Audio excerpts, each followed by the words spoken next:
دیکھ لو، پہلے تو میں سمجھا رہا ہوں عبارت کے ساتھ، آسانی کے ساتھ، اس سے تو پھر جو ہے نا جو مقصد باتیں ہیں اس کو آپ نے اسی وقت یاد کرنا ہے۔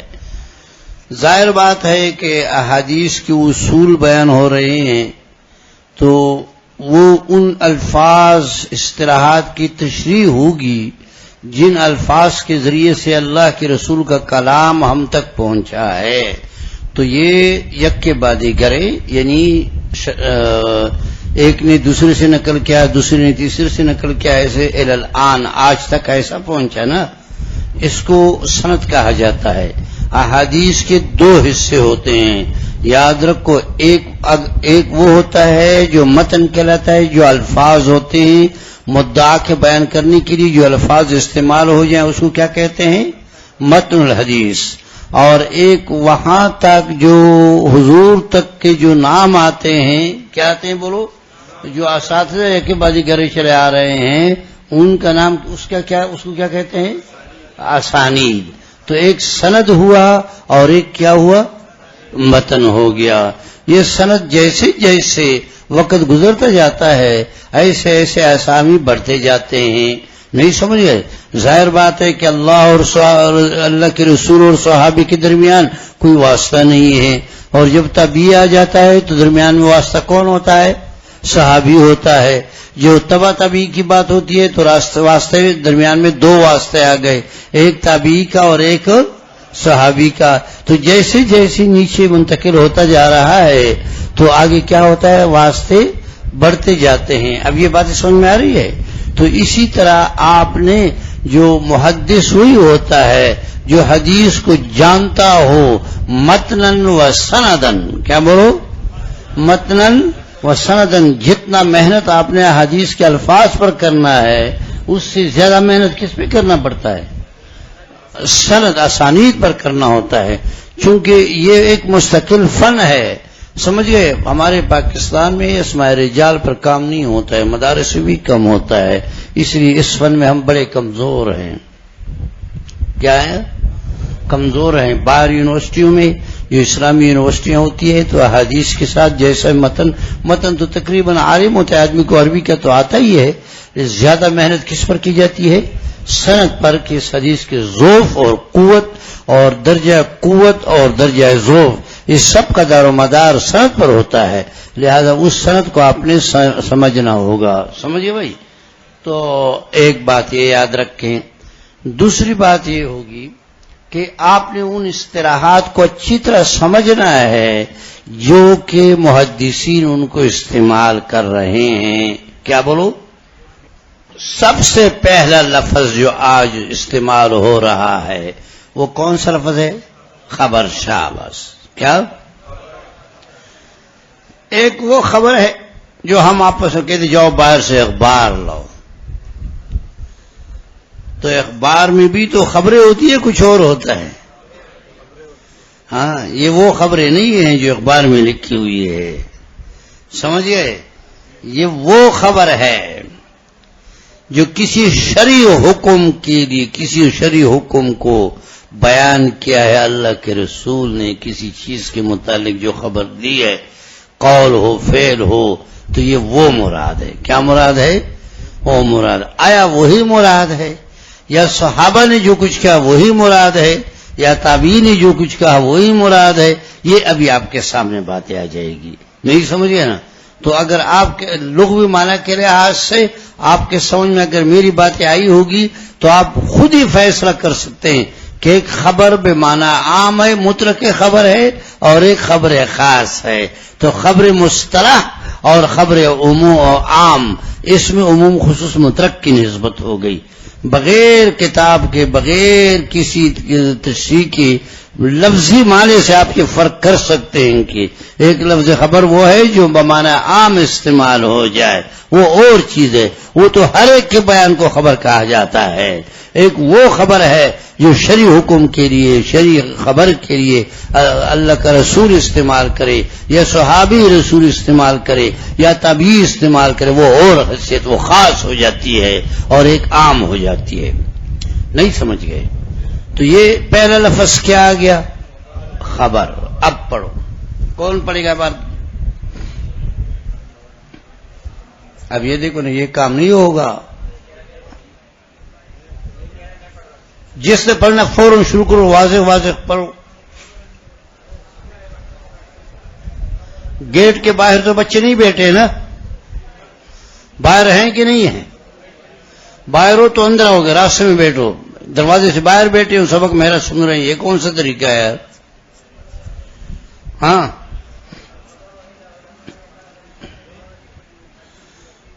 پہلا لفظ الخبر عند علماء هذا الفن، اس فن حدیث کے علماء کے نزدیک. یہ یاد ہو گئی بات.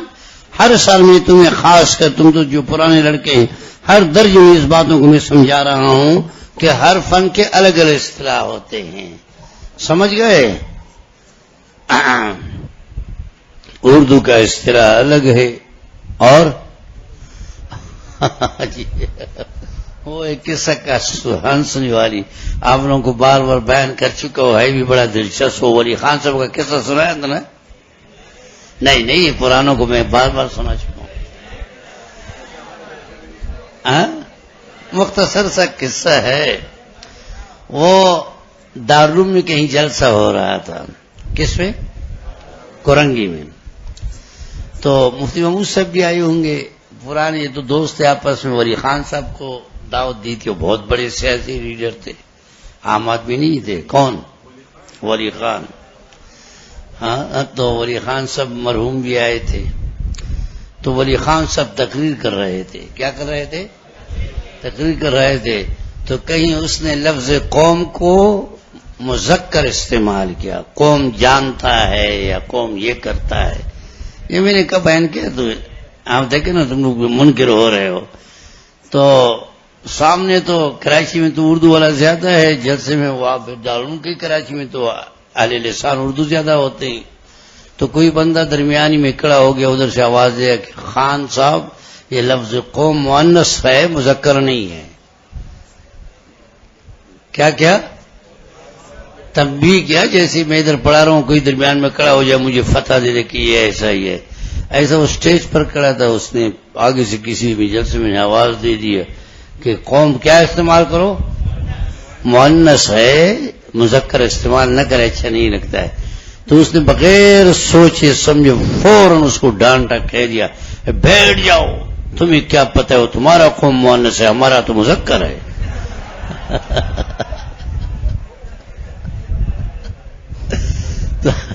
تو یہ تو مناقشات ہیں، اصطلاحات ہیں. کیا ہے بولو؟ اصطلاحات ہیں. کوئی کسی لفظ کو، ایک آدمی ولا تقل لهما اف ولا تنهرهما، قرآن کہتا ہے کہ والدین کو اف تک نہ کہیں. تو اگر کسی قوم نے اس طرح قائم کیا کہ اف کا لفظ محبت کے لیے استعمال ہو جائے تو کہنا پڑے گا؟ نہیں کہنا پڑے گا؟ کہنا پڑے گا. کیا کہنا پڑے گا؟ معنی کو سمجھا جائے. جو لوگ جو اصطلاح استعمال کر رہے ہیں عرف میں یہی معنی ہوتا ہے. لوگ بڑی غلطیاں کر لیتے ہیں. کسی کا عرف دوسرے پر صادق تو نہیں ہے. کیا اب ایک جگہ عرف ایسے بلوچوں کا عرف ایسا ہی کہ وہ اللہ واللہ کہتے رہتے ہر لفظ پر. کیا ہے ان کو اللہ واللہ کا پتہ بھی نہیں کہ حروف قسم ہے کیا ہے، کہ بس کہتے رہتے ہیں. ہاں جو بھی ہے. تو کوئی ضروری تو نہیں کہ وہ لفظ اسی معنی کے لیے جا کے سرحد والا بھی استعمال کرے، چاہے ایران والا بھی استعمال کرے، چاہے افغانستان استعمال کرے. ضروری ہے؟ ہاں، کوئی ضروری نہیں ہے. سمجھ گئے؟ اس لیے میں تو عموماً جو ہے نا عرف کا اتنا بڑا سختی سے رد کرتا ہوں. جو کہہ رہے یہ عرف میں ایسا ہے، میں نے کہا یہ تمہارا عرف ہوگا، ہمارا نہیں. کیا معقولات کا فائدہ بھی تو کہتا ہے نا. تو جو کوئی ایک آدمی کہہ دے کہ بھائی یہ تو عقلی دلیل ہے، تو کہ آپ ان کو کہہ دیں کہ آپ کا عقل نے اس کو دلیل کہا ہے، میرا عقل نہیں کہتا. کیا آپ کا عقل اس کو صحیح کہتا ہوگا، دلیل کہتا ہوگا، میرا عقل اس کو مانتا نہیں ہے. اور آپ اپنے عقل کو مجھ پہ مسلط نہ کریں. سمجھ گئے؟ یہ ہے اصطلاحات. تو اس لیے صاحب کتاب کہتے ہیں عند علماء هذا الفن. یہ اصطلاحات جو بیان کر رہا ہوں یہ مصطلح محدثین ہے. کیا بولو؟ اہل حدیث والے ہیں. فقہ کو درمیان میں نہ لاؤ. اصول فقہ کو درمیان میں نہ لاؤ، لغت کو درمیان میں نہ لاؤ. اور میں اکثر و بیشتر طلباء کو اس کی تلقین کرتا ہوں کہ صلاحیت بڑھانے کے لیے یہ اصطلاحات ذہن میں رکھیں. تو جو اصطلاح جس فن کو آپ جانتے ہو، وہ جاننا چاہتے ہو، اس کی اصطلاح ماننا پڑے گا. کیا بولو؟ ماننا پڑے گا. جی تو پھر اگر آپ اس کو نہیں مانتے ہیں تو آپ اس کو پڑھو ہی نہیں. کیا بولو؟ مجھ پر دنیا تک گئی ہے کہ بھائی تم اس جمہوریت کو نہیں مانتے. میں نہیں مانتا ہوں. کیوں مانوں؟ جمہوریت تو وہ ہوتا ہے جس میں اکثریت فیض و اکثر عمر جاہلون. اکثریت تو اکثر کیا ہوتے ہیں؟ جاہل ہوتے ہیں. تو کیا اکثر کوئی فیصلہ کرے تو وہ قطعی ہوگا؟ ایک دلیل شرعی کروڑوں غیر شرعی دلیل مقابلہ ہی نہیں کر سکتا. صحیح ہے کہ نہیں صحیح؟ تو اصطلاح جس کو آپ مانو گے تو اس پر چلو گے. اگر ایک اصطلاح آپ نہیں مانتے ہیں تو پھر اس کے پڑھنے کی ضرورت نہیں ہے. یہ اصطلاح محدثین ہے. اس میں جو لفظ جس معنی کے لیے استعمال ہوگا حدیث میں آپ وہ معنی مراد لوگے. کیا طالب علم سے ہم پوچھتے ہیں کہ بھائی ناطق کا معنی کیا ہے؟ کیا ناطق کا معنی کیا ہے؟ بولنا، قوت گویائی. جب میں کہتا ہوں کہ بھائی ناطق کا معنی منطق کے اصطلاح میں بتاؤ تو نہیں بتا سکتا. ہاں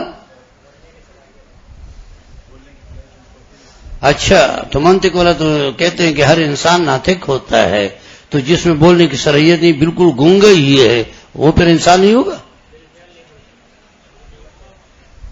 کیا یہ تو آپ نے قید لگا دیا. دیکھیں نا، یہی تو میں آپ کو سمجھا رہا ہوں کہ جب فن کوئی خاص ہو جاتا ہے تو معنی میں ترمیم کرنا پڑتا ہے. کیا یہی لغوی اور اصطلاحی معنی میں فرق ہوتا ہے. لغت ایک خاص لفظ کے خاص معنی ایک عام معنی کے لیے رکھ لیتے ہیں، بعد میں کوئی فن کوئی اصطلاح والا اس کو کوئی ذات سے کیا کر لیتے ہیں؟ خاص کر لیتے ہیں.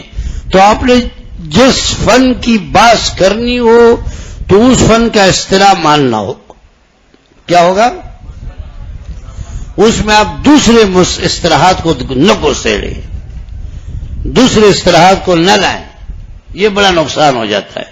اس لیے کتاب والے کہتے ہیں کہ ھذا الفن، کیا یہ اصطلاحات ان علماء کی بیان کروں جو اس فن کے جاننے والے ہیں. مرادف للحدیث، پہلی اصطلاح کہتے ہیں حدیث اور خبر ایک ہو گئے. کیا بولو؟ ایک قول یہ ہے. وقیلا، دوسرا قول یہ ہے الحدیث ما جاء عن النبی صلی اللہ علیہ وسلم والخبر ما جاء عن غیرہ. ایک دوسرا قول یہ ہے کہ حدیث خاص کر حضور سے کی طرح منسوب قول اور فعل وغیرہ ہوگا، اور یا سکوت، اور خبر جو ہوگا یہ دوسرے کون ہو گئے؟ غیر نبی کون ہو گئے؟ صحابہ و تابعین. غیر سے مراد آپ اور میں نہیں ہوں.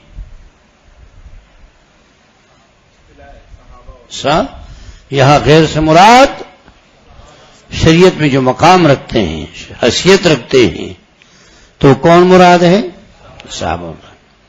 ومن ثم قیل لما يشغل بالتواريخ ومشاكل الاخبار ولما يشغل بالسنن النبویہ المحدث.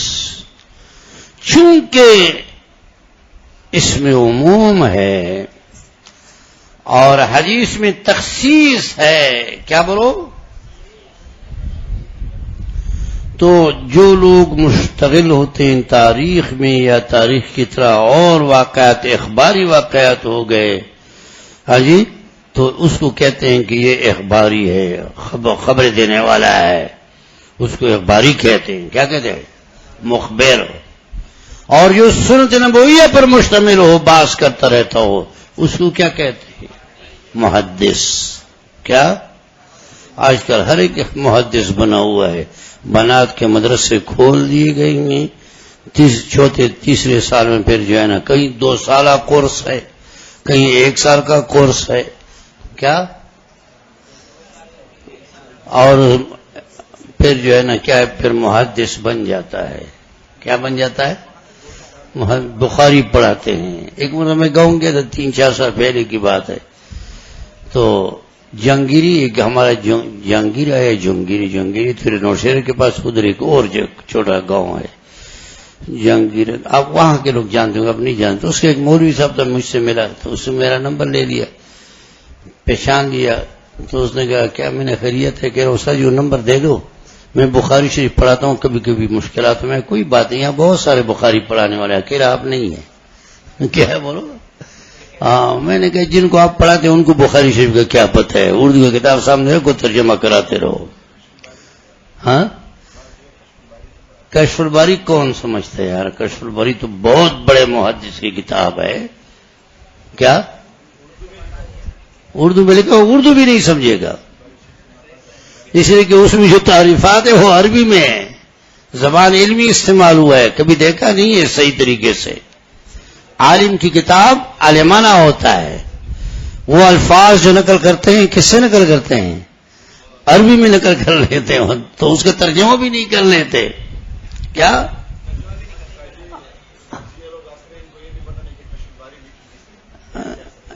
یہ تو ان کو پتہ، تو بہرحال کشف الباری نسبتاً کیا ہے، مشکل ہے، اس لیے وہ اصطلاحات نقل کرتے ہیں عربی میں، پھر اس کا ترجمہ نہیں ہوتا ہے، تو اس کے لیے بھی علم چاہیے۔ کیا؟ نقل کے لیے عقل چاہیے، سمجھ گئے؟ تو بہرحال محدث، فن محدثین میں وہ جو حدیث کے متن اور سند دونوں کے بارے میں علم رکھتا ہو۔ کیا؟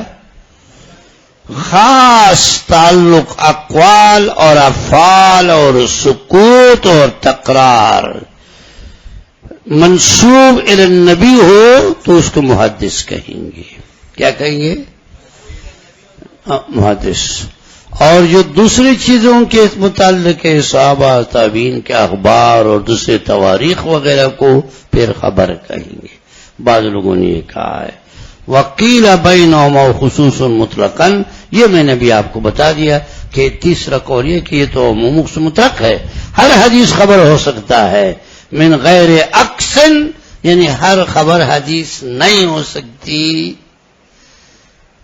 عموم مطلق یہ ہوتا ہے کہ ایک جانب موجبہ کلیہ ہوتا ہے اور دوسری جانب خاص کی جانب سے موجبہ کلیہ ہوتا ہے۔ کل انسان حیوان، لیکن جو حیوان جو عام ہے اس کی طرف سے موجبہ کلیہ نہیں ہوتا ہے۔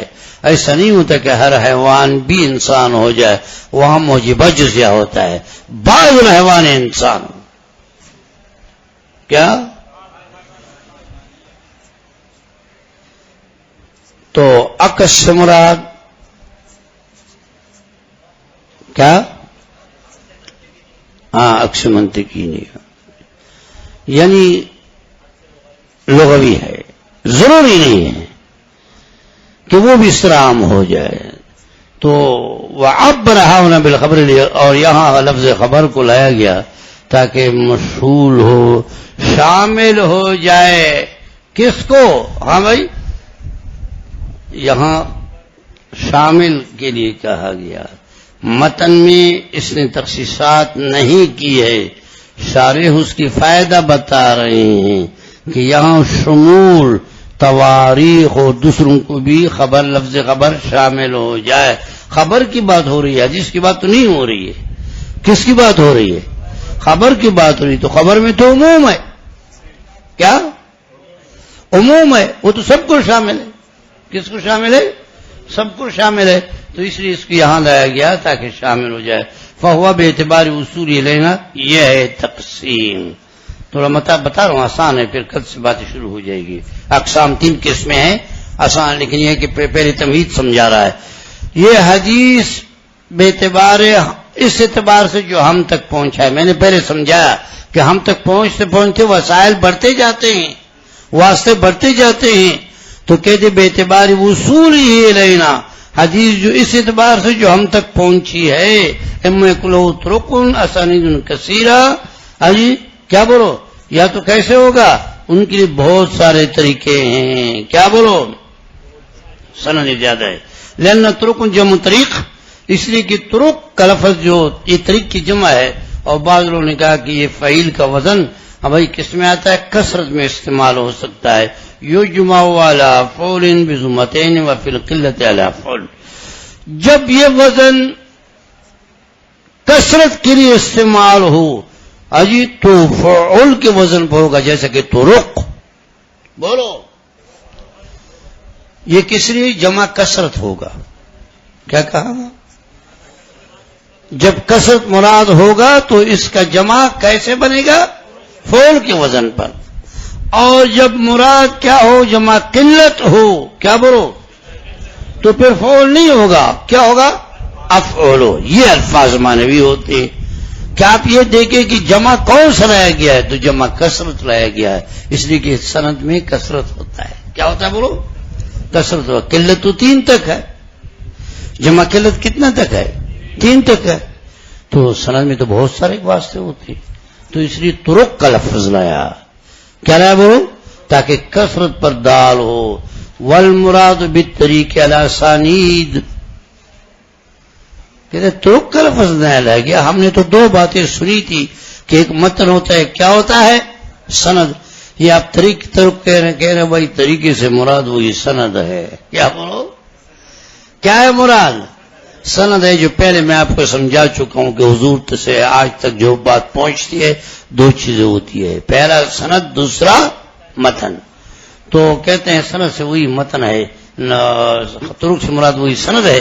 سند کسے کہتے ہیں، حکایت و طریق المتن، متن کو نقل کرنے کے لیے جو اسامی آتے وہی وہ سند ہے۔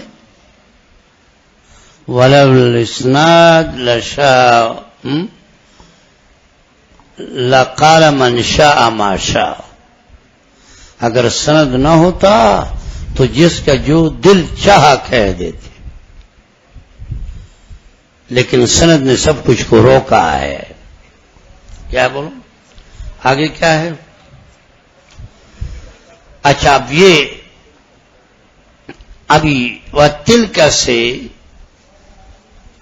تقسیم شروع ہو گیا، پہلے 3 قسموں کو منقسم کیا جائے گا، کیا بولو، اور پھر اس میں تھوڑا سا تفصیل ہوگا، کتنے قسمیں، ہاں یہ کہاں تک ہے اس کو سارا دیکھ رہا ہو، ایک دن میں پڑھاؤں گا، چلو جتنا ہو گیا لمبا کیا ہے، سمجھ گئے،